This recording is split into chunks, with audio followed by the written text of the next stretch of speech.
Hello guys, welcome back to my channel. আজ হচ্ছে দীঘাতে আমাদের দ্বিতীয় দিন, আর শুরুটাই করলাম সমুদ্রের ধার থেকে। মনটা খুব ভালো লাগছে। দিদিমা কেউই আসতে পারেনি, আমি একাই সকালবেলা রেডি হয়ে চলে এসেছিলাম। সমুদ্র আর পাহাড় হচ্ছে আমার সব থেকে প্রিয় জায়গা।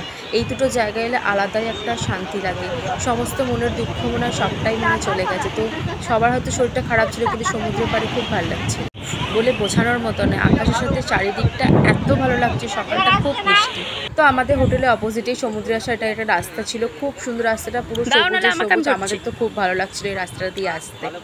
দিদির শরীর খারাপ থাকতে তবুও চান করতে গেছিলো, তো খুব খিদে পেয়ে গেছিলো, তো মাটন হচ্ছে, তো আরও জোর খিদে পেয়ে যেত। ফাইনালি চলো আগে খেয়ে নিই।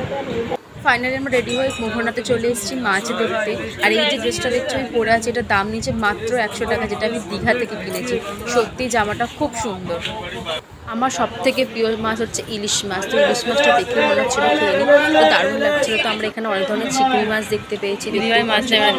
এখানে চিংড়ি মাছ, অনেক ধরনের শুটকি মাছ রয়েছে। আমি খাই না একদমই, যারা খাও কমেন্টে লিখো কিন্তু। তো ফাইনালি মা একটা শাঁখা কিনে নিল মায়ের পছন্দের। তো আমরা বেরিয়ে পড়লাম ওল্ড দীঘার দিকে। তো চলো দেখা হচ্ছে ওল্ড দীঘাতে। ফাইনালি আমরা ওল্ড দীঘা চলে এসেছি। এই যে দেখছি ওল্ড দীঘা। আর ওল্ড দীঘাতে সেরকম কিছু খাই, তো আমার খুব ইচ্ছা করছিল গোলা খেতে। আমার ফেভারিট মশলা গোলাটা আমি নিয়ে নিয়েছিলাম, তো দারুণ খেতে ছিল। সত্যি কথা বলতে ওল্ড দীঘার ঢেউ দেখতে দেখতে আমাদের সত্যি বলতে আজকে সন্ধ্যাটা পুরো এইভাবেই কেটে গেল। তো ফাইনালি আজকে রাত্রেই আমরা বাড়ির দিকে চলে যাব। তো ভিডিওটা কেমন লাগলো তোমরা সেটা অবশ্যই আমাদের জানাবে। জানালে লাইক কমেন্ট সাবস্ক্রাইব করতে ভুলো না কিন্তু বন্ধুরা। ওয়েট করো, ঢেউটা দারুণ আসছে। তো ভিডিওটা কেমন লাগলো অবশ্যই তোমরা জানাবে। আর কারা কারা আমার মতন ইলিশ মাছ খেতে পছন্দ করো অবশ্যই তোমরা কিন্তু কমেন্টে জানাতে ভুলো না।